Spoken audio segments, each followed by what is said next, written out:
I awoke in the dead of night, not from a nightmare or sudden noise, but from something deeper, an invisible tug, as though my soul sensed the unraveling before my eyes could see it. I stirred, groggy, intending only to make a trip to the bathroom. As my hand reached out across the bed, I found only cold sheets and silence. Her side was empty. Still, curious, not yet alarmed, I padded barefoot through the quiet halls, expecting to find her sipping water in the kitchen or lost in a moment of midnight solitude. But as I turned the corner into the living room, everything I thought I knew collapsed in a single, heart-wrenching instant. There she was, bathed in the pale flicker of the television. She was pressed against another man, limbs tangled, their intimacy as bold as it was damning. No hesitation, no shame, just betrayal, raw and obscene, carved into the sacred space we once called home. A storm ignited inside me. I wasn't thinking, I was burning. The fury poured out of me before I could stop it. "You deceivers!" I roared, the words ripping through the silence like thunder. My fist connected with the stranger's jaw, and he crumpled beneath the weight of my pain. The impact echoed through the room, but this wasn't rage, it was revelation. I hadn't meant to wake that night. It had been a brutal week, one that had worn me thin. I'd gone to bed early, exhausted, defeated. Yet some unnamed emptiness had pulled me from sleep, and now I knew why. The clock had read 2:17 a.m. when I rose. But time lost all meaning the moment I stepped into that room and saw my wife, half-dressed, wrapped around a man I didn't know. They didn't hear me until my voice shattered the illusion. They froze. Caught. She sprang to his side, not mine, her cries not of shame or remorse but panic, for him. "Have you lost your mind? You hit him," she screamed. Her concern for his face while mine broke inside me was the cruelest irony of all. I stood there, cold, steady, unmoved. "Both of you. Get out," I said. She reeled, defiant. "This is my house too," she snapped. "No longer," I replied, snatching a duffel bag from the hallway closet and throwing it to her feet. "Take your lover, your lies, and go." She stammered, scrambling for excuses, said it was a one-time thing, a moment of weakness, a drunken mistake. But I saw through her. "You weren't drunk," I said quietly. "You were deliberate." That silence. That was the first truth she'd told me in months.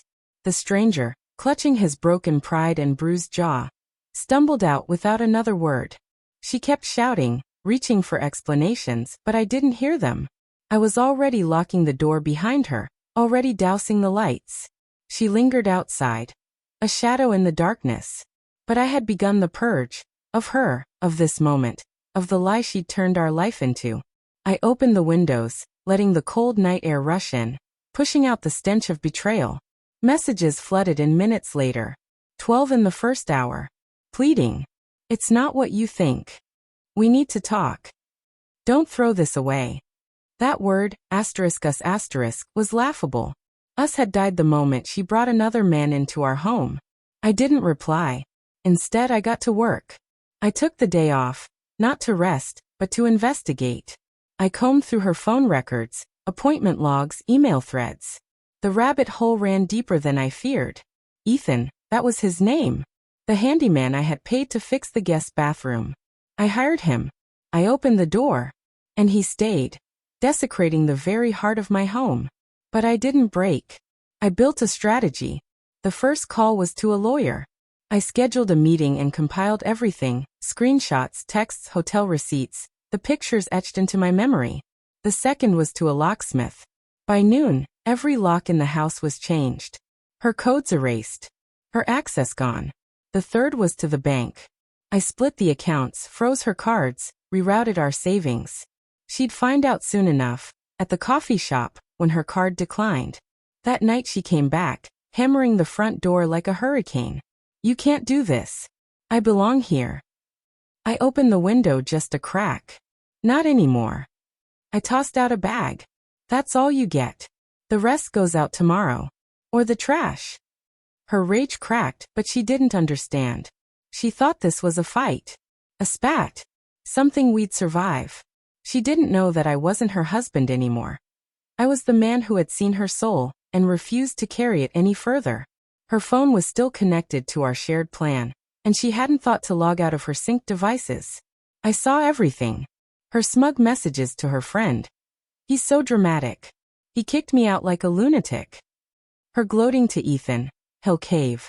He's too soft. She called me weak. That was her mistake. I titled the file Her Truth and broke it into 3 folders. One for her family. One for her workplace. One for the friends who always said, she'd never do that to you. I sent the first folder to her parents and siblings with a simple note. Asterisk, you deserve to know the truth. No lies. Just proof. Asterisk. By the next day, her sister messaged me. We believed her. I'm sorry. By the end of the week, her father had blocked her online. Then came her job. She worked in PR. Public image. Integrity. I forwarded the second file to her boss with a brief message. Confidential matter. Please review. 4 days later, she was called in. A week later, dismissed. Her reputation? Gone. The final folder was for mutual friends. Those who were confused. Those who believed I'd simply snapped. I didn't name call. I didn't embellish. I shared her own words. Screenshots. Plans. Lies told even during marriage counseling. Some people ghosted. Others wrote. We had no idea. None sided with her. And Ethan? Gone. Vanished. After I sent the same file to his fiancée, she kicked him out, filed for divorce and erased him. He texted my wife once. You ruined everything, she replied. You said he'd never find out. Silence followed. She lost everything. Her affair partner, her marriage, her job, her reputation. And I slept peacefully. For the first time in months, I read books again. I laughed with friends. The man she thought was too soft to fight back became the man who didn't need to yell, because the truth was louder than any scream. She tried to reclaim her image online, posted about healing, heartbreak, spiritual growth. One blog painted her as the betrayed. I left one comment calm and sharp. Asterisk, you weren't wronged. You were revealed.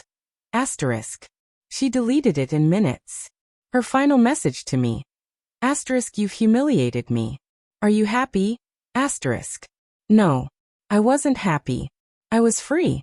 She ended up in a tiny apartment, alone, mattress on the floor, Ubering to freelance jobs that never called her back. She posted cryptic quotes about being misunderstood. But no one responded. Even her cousin stopped replying. Weeks later, she parked across from the house, staring at the door, sending one last text. Asterisk, can we talk? I don't want it to end like this. Asterisk.